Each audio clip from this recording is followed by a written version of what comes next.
أعوذ بالله السميع العليم بسم الله الرحمن الرحيم وصلى الله على حبيبنا محمد وآله وبعد ربي اشرح لي صدري ويسر لي أمري واحلل عقدة من لساني يفقهوا قولي وبعد السلام عليكم ورحمة الله تعالى وبركاته يا إخوة في الدين. بقولهم نقولهم من كن كم واغلب برليفون إليو. الحمد لله ثم الحمد لله رب العالمين. ينما تلنا كنا سنة ولكن وندل سبب شيء بمجا سبب شيء ما السيد شريف عثمان مالن حيدرا أما ولي كروجو ملكي من أبا بنت ماما والنبي من ننجي أبي من دمرا يا رب العالمين. Mawlu waken galaw balunna tembenan girena da inshallah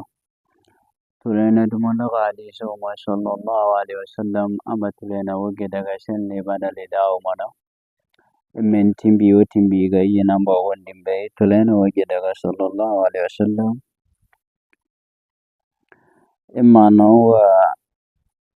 ij'alu من صلاتكم في بيوتكم ولا تتخذوها قبورا رواه البخاري. أما تلين سن بعد الإداء من وجه صلى الله عليه وسلم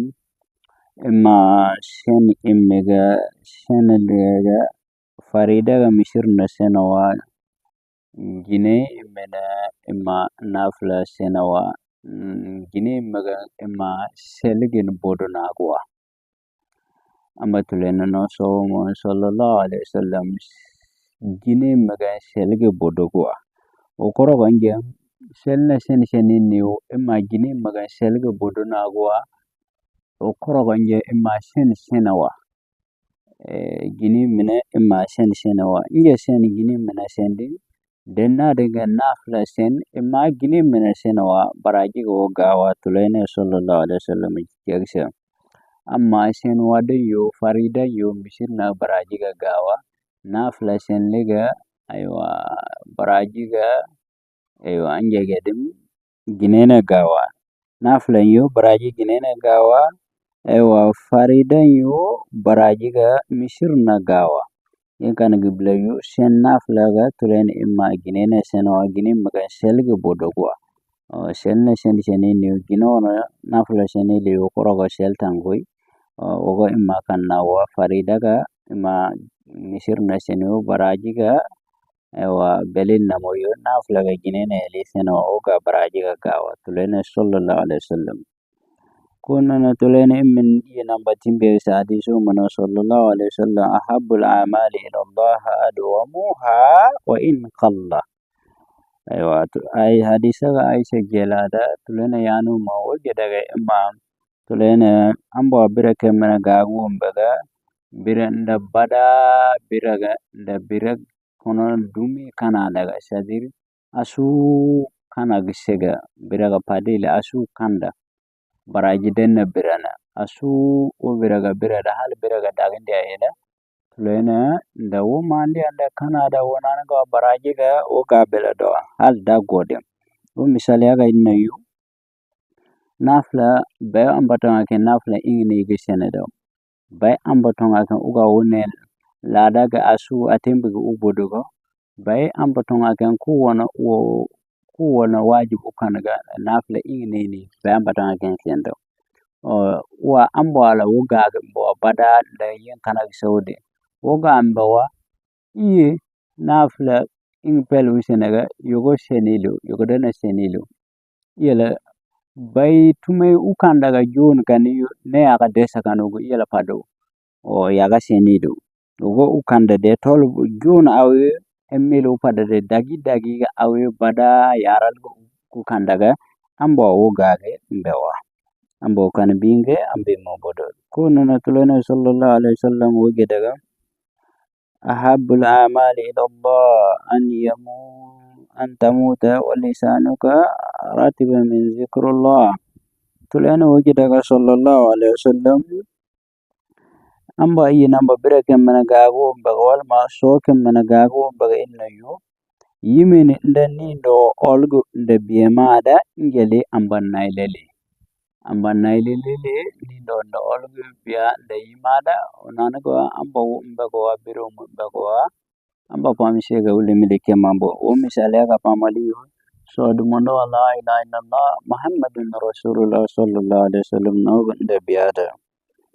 yen kanigi bile yi namba tulene dumondo sallallahu alaihi wasallam emmen timbe ga jegisa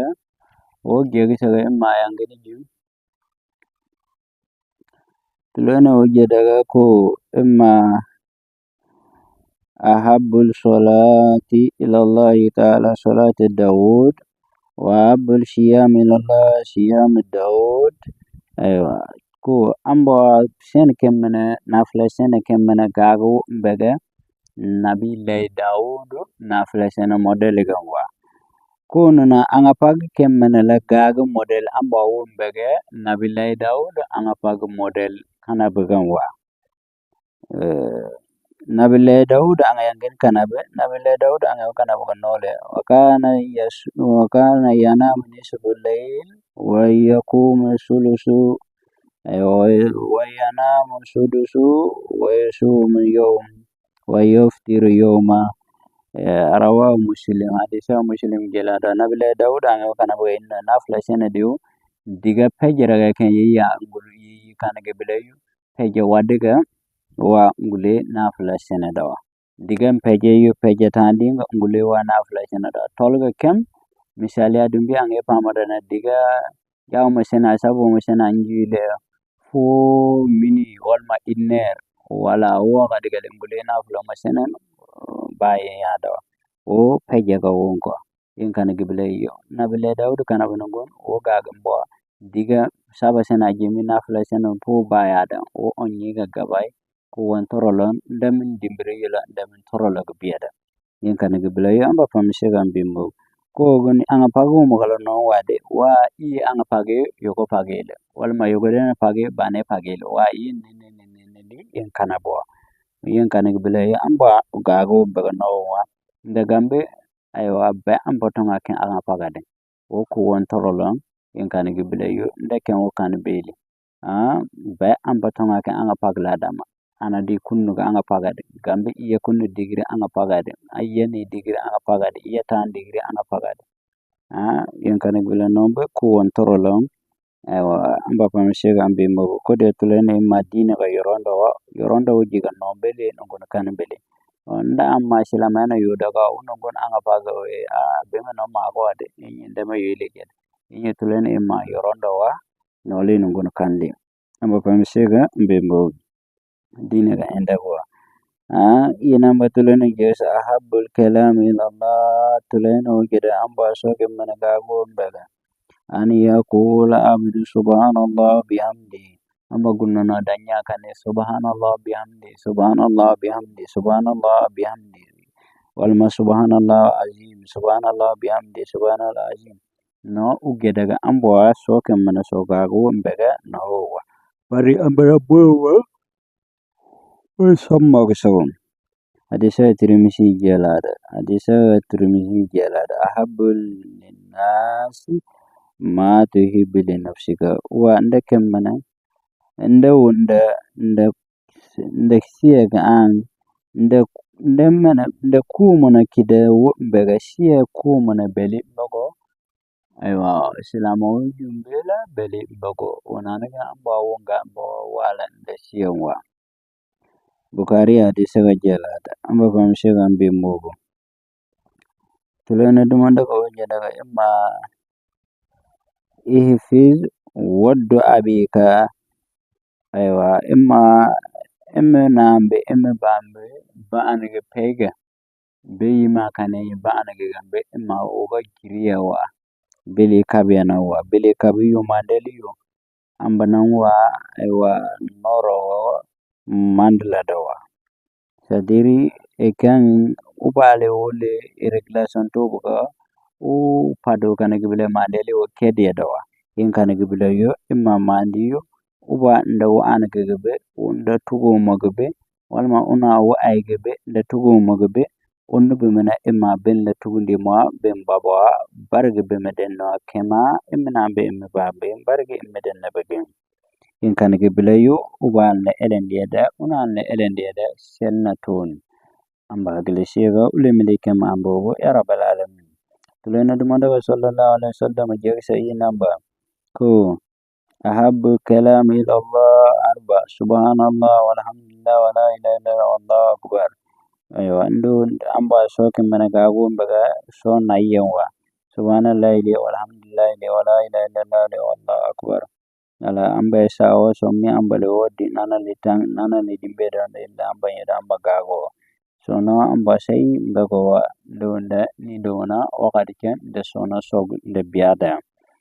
كوننا تلنا جيس أحب بيوتكم إلى الله بيوت في يتيم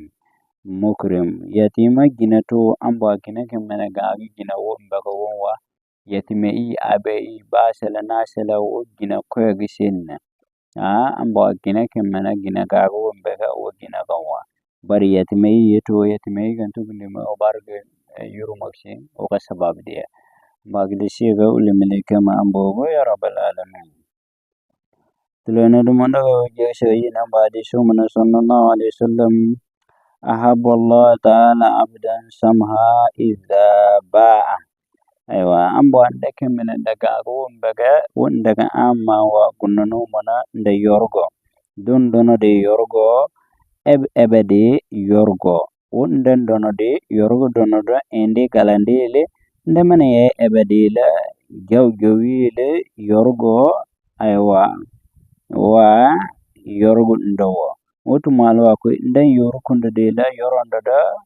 aywa yoru ndemane pireni adela wa yorondo da ndem endele nda elgoile yoru masege uraiga donna nda yornode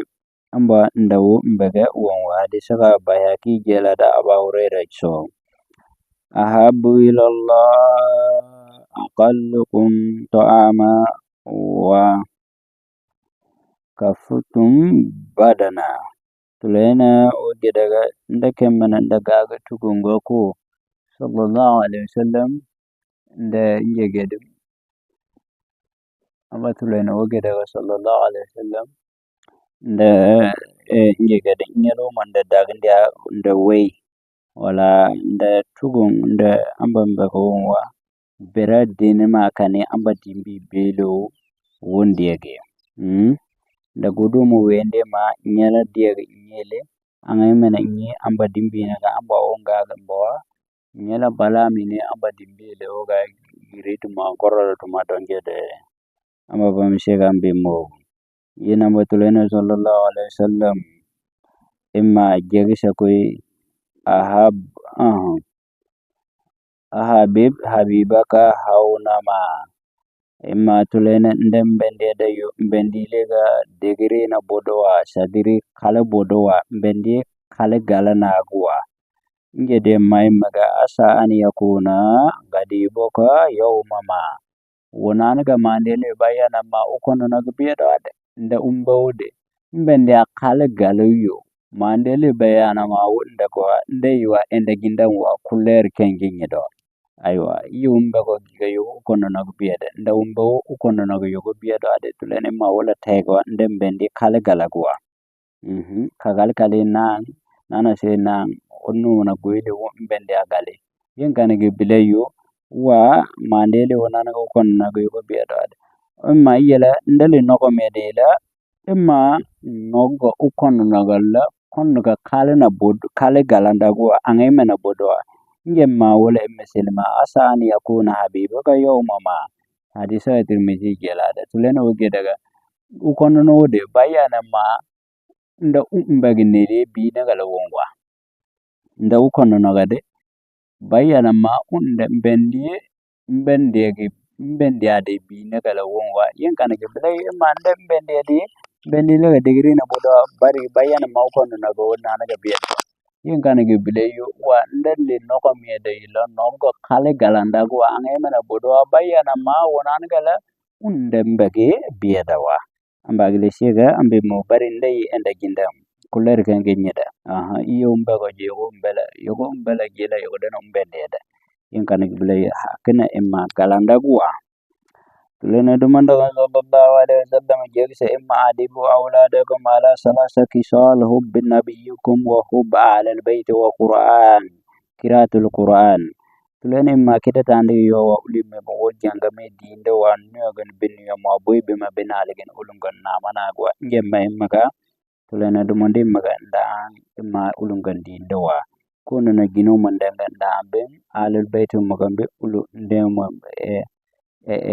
ulimme bin jangama tulene ga inna yo woba boyga yanjeden tulene boy mo ko muhammad woba boyga abdullah wona boyga aminata o alal baytu mo ambe alal baytu mo fatima ali hasan hussein wala yenka ne gibele yo no bo ulmo be jangama ta andinga jemme mo qur'ana ulimme be dindo wa sen bima be belamo kono na ina mbatulene sallallahu alaihi wasallam jegse imma udullah wa antum mukinuna ijaba imma ambangiyawa ambanamin nana tangde giem maga yabada holal kane ambangenyi giem yabada yengin imma ambangiyawa yenkane gibile yo wa alamu anna allah ta'ala la yastajibu du'a min qalbil ghafil lahu ambana wa do lema yabe do da amban na ya da okoro ganje he ambana banga gyada gyawo nya ba da game abele modum mo obu mo do gyamo ga game abele da amba gyado da abele yenga na gebele no gisela olo ma gyada gelo ko ba gye ko ndu amba mo obele sa kidano bele de sa o kindo na yum kundu ga bele amba wona na ga gye ga haji selawa amba inna yo ana zonna inda abidi amba nan gunno no ma yalo amba yalo boda daga na amba ne ma kono wa ndema giye amba giye ma yabul beda emmeda amba no emmeda gi on dema emmeda giye wa yabul beda amba emmede ko waji ya no gyabu belele no gyabu belele ingiyo amba no la giye wa yabul lo ade oho wa ga du giye daga le amba yabada kindo na kundo won komayo amba giye wa yabada am sai gele shega ulimile ga mambo ya rabbal alamin yenga na wala ko na yoge daga tulan da wanda sallallahu alaihi wasallam idza ahabba allah abda ibtala li yasma tadarruhu tulena woge daga ndey wa ambo bendi yo awenda awada wona torola gello ngede torola ga jeli amba ugi daga amba nam elel go wade kem onyi bela daga amba onyi no mona kenye ko amba torola ma genyi jimno mona genye konda no mona genye bono min de mara non mana genye yen ugi amba ugi daga amba na wa miyo ega ga won elel ga gabaiwa kodiye amba nde bendi daga be awenda awadawa awenda awe o koro ganje onye be mena gello ange amba be bodo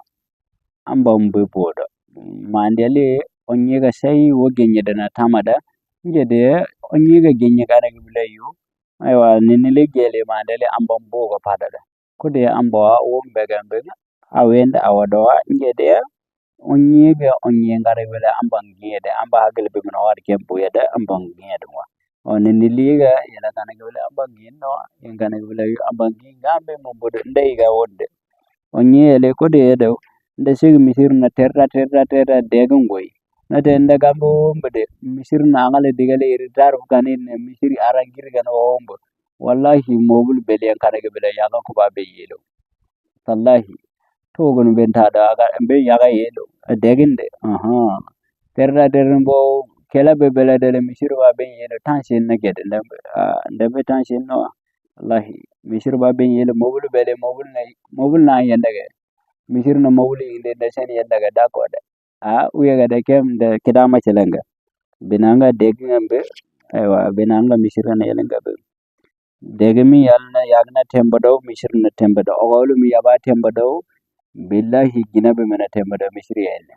yen woydera tansele amba famse ga ulimi de kem ambo ya rabbal alamin tulana du monda sallallahu alaihi wasallam so mo du monda yabe wona bare iza hasana rajul salata ndo nda anno annasenu sena senu ga dagle فأتموا ركوعها وسجودها senaga yela yongol awga dage ken kibe awa dimdanga yala ken dage ken kibe angeden nama dagen o sen shewde sena yenje kanak bila senaga wajeda wa kalati sola senaga wajeda wa hafizaka